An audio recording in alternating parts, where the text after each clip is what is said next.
I noticed the silverware trembling before I even registered her voice. A faint metallic shiver across the table just as my mother leaned in and said, "Avery, we only keep you around out of courtesy. Don't make the night longer than it needs to be."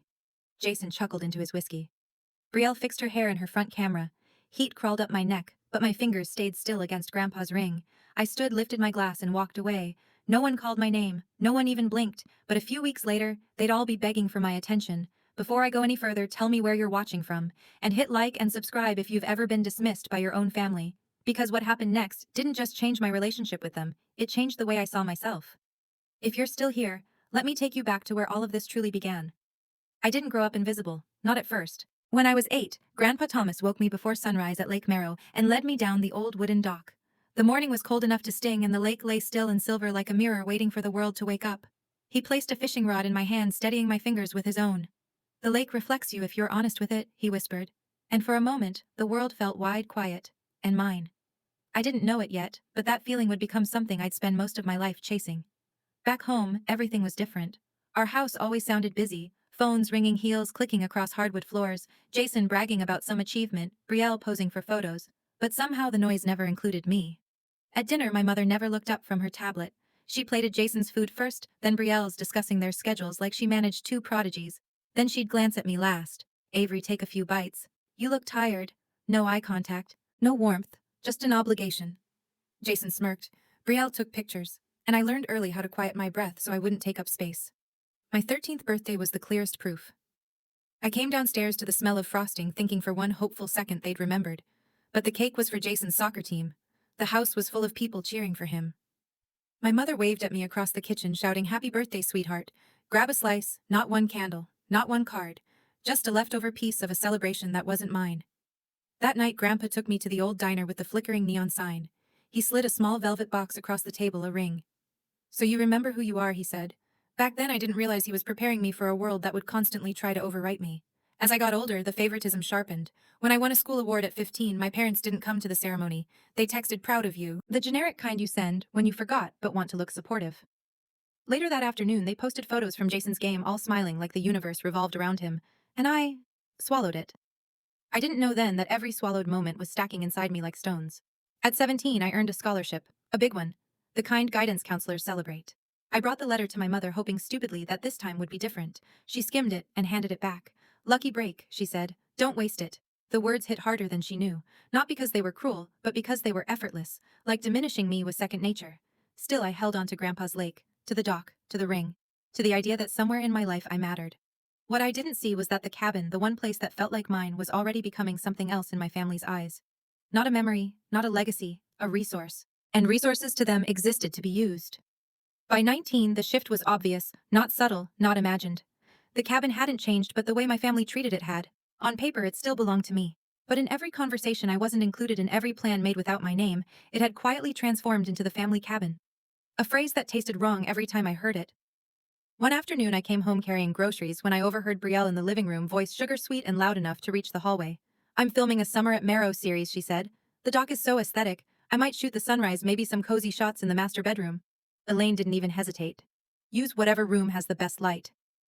My keys hung from my backpack. No one asked. No one cared. Jason walked in next, grabbed chips out of one of my grocery bags and said, "Hey Avery, can you skip the cabin this weekend? We told the Lamberts they could borrow it." "Dad said you'd get it." "My cabin?" I asked. Jason snorted. "Relax. They'll treat it better than you." He didn't stay long enough to see how hard my hand clenched around the keys, but the deepest cut came when Brielle's vlog went viral. She titled it, "My Favorite Childhood Place." The thumbnail showed her wrapped in a blanket on the porch at sunrise, the same porch where Grandpa once told me I was stronger than I believed. She filmed every corner of the cabin, the dock, the cedar chest, even Grandpa's old flannel shirt draped over a chair like a prop. She never said my name, not once. For 12 minutes, I watched my entire childhood be repurposed into content for people who didn't know the truth. And when she described Lake Merrow as our generational home, something inside me cracked, not loud, not dramatic, but sharp enough to change the shape of everything after. I didn't confront her, I didn't text, I didn't say a word, but it stayed with me. The next warning arrived during winter break. I went home and noticed the hallway photos had changed. New frames, new memories, cabin summers, holiday mornings, lake days, all with Jason and Brielle front and center. I leaned in closer, staring at a picture on the dock. Jason holding a fish, Brielle laughing, my parents smiling behind them. I remembered being there that day. I remembered standing just out of frame. That wasn't an accident. Another small cut. Another swallow. But then came the moment I should have understood sooner, a property tax statement addressed to me, already paid by an account with my name on it, that I hadn't opened. I called Harris Cole that night. "Is this normal?" I asked. He hesitated. A long, uncomfortable pause. "It's standard," he said. "Nothing to stress about." The pause told me everything he didn't. I didn't know it then, but that single hesitation was the sound of something shifting beneath my feet, the beginning of the end. The first tremor before the ground finally split open. All the small cuts, all the swallowed moments, they were no longer just memories. They were clues. And soon they were about to form a pattern too big to ignore. The unraveling began on a quiet weeknight when I was sitting at my kitchen table finishing a client report. My phone lit up with a preview from a group chat I'd never been added to Monroe Summer 24 planning. My pulse ticked in my throat. I opened the preview just long enough to see lines of messages flying back and forth, photos, voice notes, links to new furniture, all about my cabin. Then one message froze me. "We'll use Avery's key if she remembers to drop it off." Not invite Avery, not check with Avery, just use her key. They weren't even pretending anymore. I wasn't a person, I was access. My fingers curled around Grandpa's ring metal, warming against my skin. More messages came. "Jason. If she's not coming, can we rebuild the dock this year? The Lamberts want a boathouse." Boathouse. On the dock Grandpa built with his hands. I scrolled further. A voice note from Brielle played automatically, her tone bright and weightless. "I'm picturing a sunrise coffee scene on the dock. If we extended a few feet, I could get a cleaner shot. And maybe a glass railing. Something minimal and chic. Minimal and chic. For a place their memories never built." A strange coldness settled in my chest, like something inside me refusing finally to shrink any further. I set the phone down.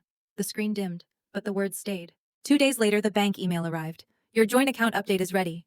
I frowned. I didn't have a joint account. Curiosity slid into dread the moment I logged in. My legal name was attached to an account I had never seen before. Property tax, autopay, cabin insurance, maintenance fees. All processed for years. My hands went cold. I clicked deeper, opening old statements. I saw charges tied to seasons I hadn't even been at the cabin, payments approved under an unfamiliar signature, addresses that weren't mine, a whole financial life created using my name, but not my consent. I stared at the laptop until the words blurred. Then I grabbed my coat and walked to the downtown bank branch, needing to see something real.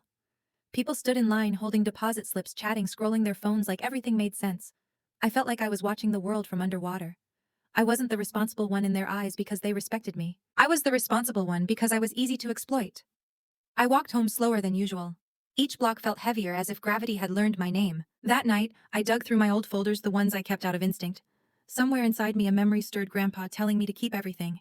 I didn't understand him then. I understood him now. Halfway through the stack I found it, a scanned document labeled Authorization of Property Use. I opened it. My stomach dropped. My name printed, my signature at the bottom. Except, not my signature. Not even close. Sharper angles, wrong slant, wrong pressure. A stranger's attempt at becoming me. But what made my blood run cold was the seal on the right corner. Notarized by Harris Cole, the family lawyer. The man who told me don't worry. The ringing in my ears was instant and loud. I couldn't tell if it was anger or grief or both tangled together. Why would he notarize a forgery? Because he didn't think I'd ever check. Because in my family the easiest person to erase was always me. I laid the paper on the table and tapped my pen twice, my decision clicking into place. This wasn't confusion anymore. This wasn't oversight. This was exploitation wrapped in trust. And I felt something inside me shift, slow, deliberate, irreversible. The part of me that stayed silent. She wasn't here anymore. The morning after I uncovered the forged document, sleep felt pointless. I kept replaying Harris's seal stamped over handwriting that wasn't mine.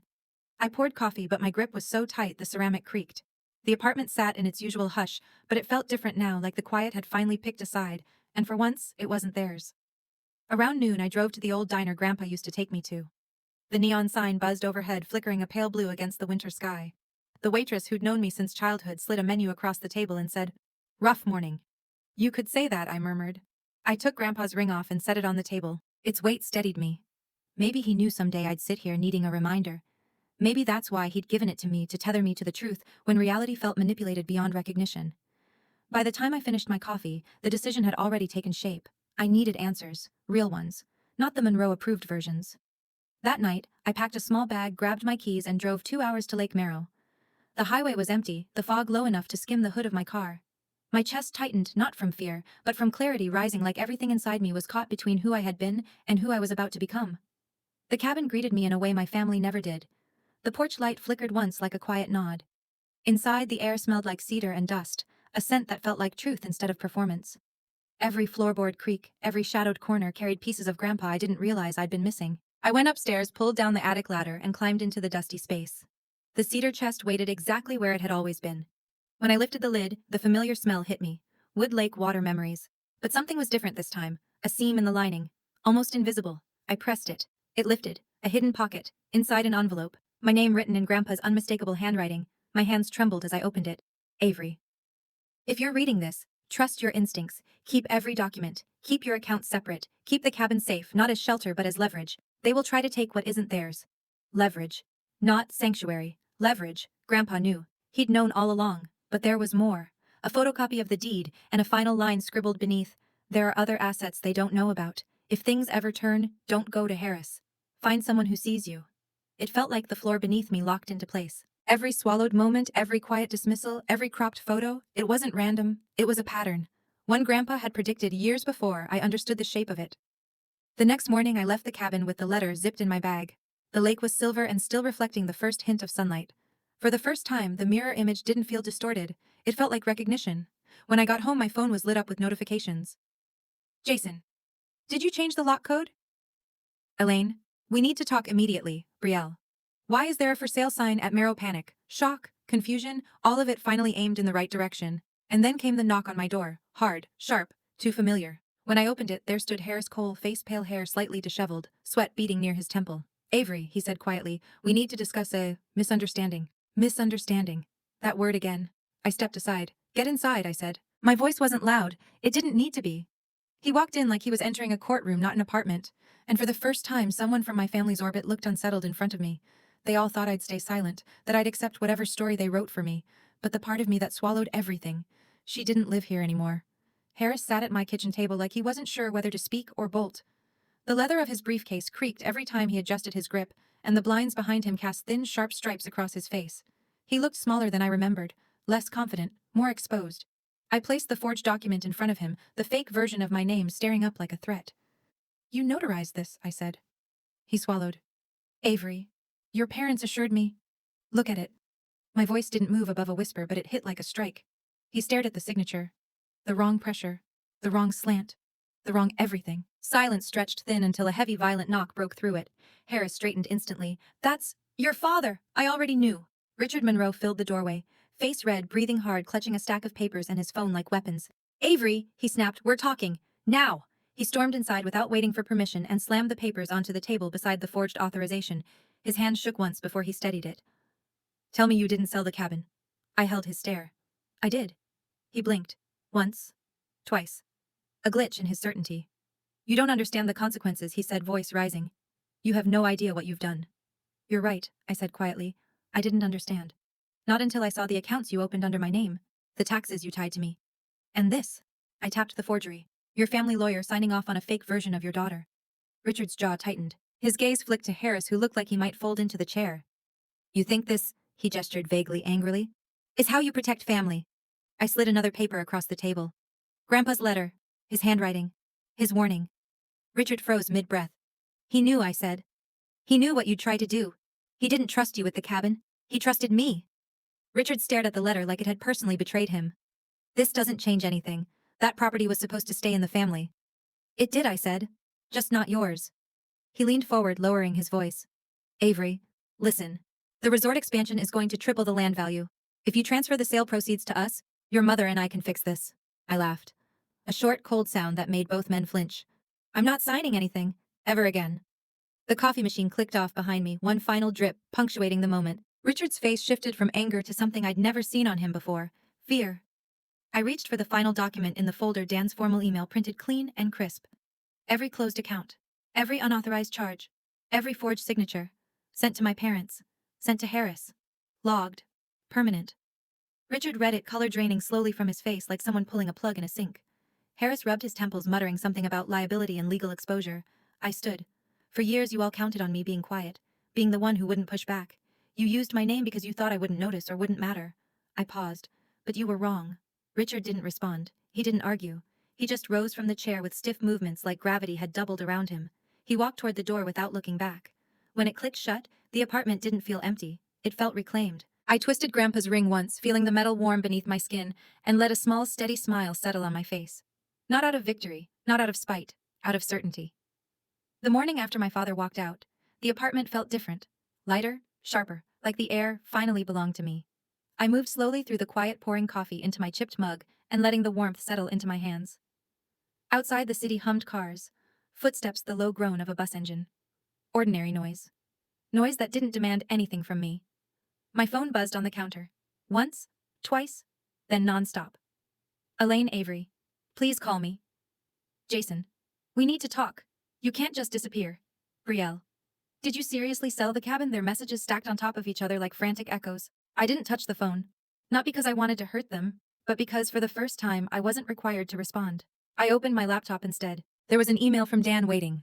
Funds cleared, sale finalized, buyer satisfied. Let me know when you're ready for the next step. The next step. Those 3 words lingered. I clicked open the folder where I'd stored Grandpa's hidden letter. The edges were worn from how many times I'd read it now, but the message hadn't changed. Keep what's yours, and trust your instincts. My instincts told me something was still unfinished. As if on cue, my phone vibrated again, this time with a different tone. A notification from an unknown number. It was from Harris. I've stepped down from managing the Monroe estate. Official notice coming soon. I'm sorry for my part in this. I stared at the message for a long moment. His apology didn't fix anything, but it confirmed something I already sensed. The structure my parents had built, the one held together by forged signatures, charm and control, was cracking beneath its own weight. And I didn't have to push. I just had to step back. I closed my laptop and turned Grandpa's ring around my finger, feeling the groove settle perfectly into place. I wasn't planning revenge. I wasn't plotting destruction. I was simply reclaiming the parts of my life they thought they owned. And somewhere beneath the calm, beneath the morning light spilling across my kitchen floor, I could feel it. This wasn't the end. Not by a long shot. If you've ever felt like the outsider in your own family, you know how heavy that silence can get. But choosing yourself, finally choosing yourself, changes everything. Your voice, your boundaries, your future. So if this story hit something familiar, if you've lived any part of it, or you're still trying to break out of it, you're not alone. Share your story in the comments, hit like, subscribe, because trust me, this kind of story doesn't end in one chapter, and neither does yours.